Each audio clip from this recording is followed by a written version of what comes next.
ಮೊನ್ನೆ ಅಷ್ಟೇ ಕುಂಭಮೇಳ ನಡೀತಲ್ವಾ. ನಾವೆಲ್ಲರೂ ಹೋಗಿ ನದಿಯಲ್ಲಿ ಮುಳುಗಿ ಪಾಪಗಳನ್ನೆಲ್ಲ ತೊಳೆದುಕೊಂಡು ಬಿಟ್ವಿ ತಾನೆ. ಆಗ ಒಬ್ಬ ಮಹಾತಾಯಿ ಸಂಗಮದಲ್ಲಿ ಮುಳುಗಿ ಆ ನದಿಗೆ ಹೀಗೆ ಕೇಳದ್ಲಂತೆ, ನನ್ನ ಪಾಪಗಳನ್ನೆಲ್ಲ ನಿನ್ನಲ್ಲಿ ನಾನು ತೊಳೆದು ಬಿಟ್ಟೆ, ನೀನು ನನ್ನ ಪಾಪಗಳನ್ನು ತೆಗೆದುಕೊಂಡು ಬಿಟ್ಟಿಯಾ ಅಂತ ಕೇಳದ್ಲಂತೆ. ಆಗ ನದಿ ಹೌದು ತೆಗೆದುಕೊಂಡೆ ಅಂದಾಗ ಆ ತಾಯಿ ಮತ್ತೆ ಆ ಪಾಪಗಳನ್ನೆಲ್ಲ ಏನು ಮಾಡ್ತೀಯಾ ಅಂತ ಕೇಳಿದ್ರೆ, ನಾನ್ ಯಾಕೆ ಅವುಗಳನ್ನೆಲ್ಲ ಇಟ್ಕೊಳ್ಳಿ, ನಾನು ಸಮುದ್ರಕ್ಕೆ ಕೊಟ್ಟು ಬಿಡ್ತೀನಿ ಅಂತ ನದಿ ಹೇಳ್ತಂತೆ.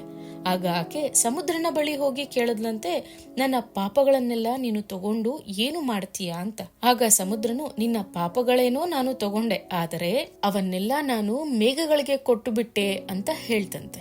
ಆಗ ಆಕೆ ಮತ್ತೆ ಹೋಗಿ ಮೇಘಗಳನ್ನ ಕೇಳದ್ಲಂತೆ, ನನ್ನ ಪಾಪಗಳು ನಿನ್ನ ಬಳಿ ಬಂತ, ಏನು ಮಾಡ್ತೀಯಾ ಆ ಪಾಪಗಳನ್ನ ಅಂತ.